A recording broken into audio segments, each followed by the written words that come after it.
Welcome, my name is Remco and I've been the proud owner of an Apple II GS since I think 1989 or so. I bought a second-hand Apple II GS with color monitor. This week I decided that it would be nice to be able to use this II GS again, so I got the mouse and the other accessories out of storage. As you can see on my desk, the II GS has already been disassembled. As I don't yet have an ESD safe working place, I placed the PCBs on a sheet of aluminium foil. This is perfectly fine. The aluminium foil will prevent damage to the PCBs. In this first video, I'll disassemble the mouse. I don't think it's broken, but years in storage have affected the color quite badly. The mouse comes apart quite easily. There are just 4 Phillips head screws. Take out the ball, unscrew the 4 screws and the top comes off. The PCB is held in place with just a bit of friction. A bit of gentle persuasion with a flathead screwdriver and it comes out. Let's just put this aside with all the other PCBs. Now it's time to try to bring back the color.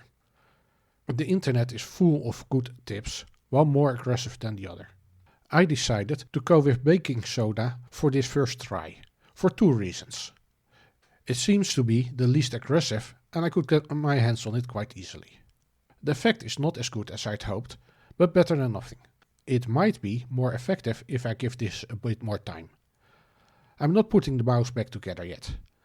I like to clean it up a bit more and I noticed a few electrolytic capacitors on the PCB, which I might want to replace with new ones now I have the mouse open anyway.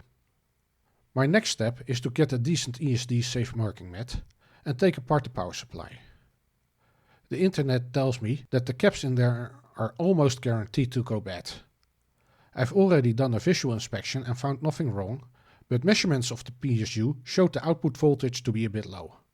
That might be because there was no load, but replacing 40-year-old caps is not a bad idea anyway, and it won't be very expensive.